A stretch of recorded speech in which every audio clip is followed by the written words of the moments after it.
ধর্ষিত হওয়ার চেয়েও ভয়ঙ্কর ছিল নারীর নীরবতা। একটি বোনের গল্প, নাম পরিচয় কিশোরগঞ্জের এক অসহায় নারী কাঁদতে কাঁদতে আমাকে বলেছিল, বোন, আমি সুন্দর করে লিখতে পারি না, কান্না করতে করতে লিখছি, যদি ভুল হয়। তার কথাগুলো পড়ার পর আমি দীর্ঘক্ষণ নির্বাক হয়েছিলাম, কারণ কিছু গল্প শুধু কষ্টের হয় না, কিছু গল্প মানুষের বিবেককে প্রশ্ন। মাত্র 16 বছর বয়সে ভালোবেসে বিয়ে হয়েছিল তার। তখন তিনি বুঝতেন না সংসার কি, মানুষ চিন্তার জীবন সঙ্গী ভেবেছিলেন। তার বয়স তখন 33। স্বপ্ন ছিল ছোট, ভেবেছিল একজন স্বামী থাকবে, সে আগলে রাখবে, বিপদে পাশে দাঁড়াবে, সম্মান দেবে। কিছুদিন পরেই তিনি বুঝতে পারেন শ্বশুরবাড়ির কিছু মানুষের চোখে তিনি মানুষ নন, একজন নারী দেহ মাত্র। একদিন হঠাৎ তার ঘরে ঢুকে পড়ে ননদের স্বামী, খারাপ উদ্দেশ্যে তার দিকে হাত বাড়ায়। নিজের সম্মান বাঁচাতে প্রাণপণ লড়াই করেছিলেন। কোনোভাবে নিজেকে রক্ষা করতে পেরেছিলেন।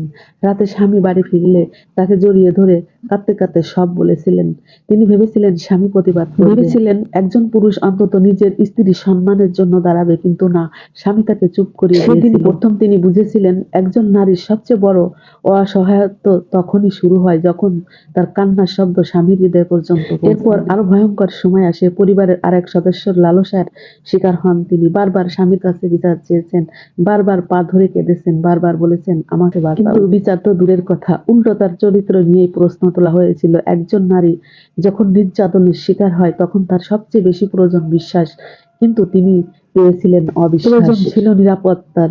এভাবেই কেটে যায় প্রায় 9টি বছর। ভাবুন তো, 9 বছর প্রতিদিন একটু একটু করে মরার নামই যেন ছিল। তিনি বলেছিলেন, ভাইয়া, একটা কথা, কিভাবে নিজের স্ত্রীর সঙ্গম নষ্ট হওয়ার পরেও চুপ থাকতে পারে? তার কি একটু ঘৃণা লাগে না?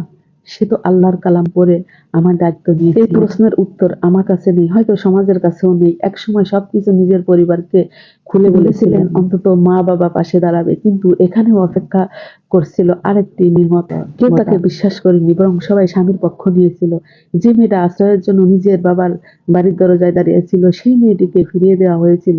মা ফিরিয়ে দিয়েছে, বাবা ফিরিয়ে দিয়েছে, ভাই ফিরিয়ে দিয়েছে, বোন ফিরিয়ে দিয়েছে। তিনি বলেছিলেন, মানুষ হয়তো কুকুরকেও এভাবে তাড়ায় দেয় না, যেভাবে আমাকে তাড়িয়ে দেওয়া হয়েছিল।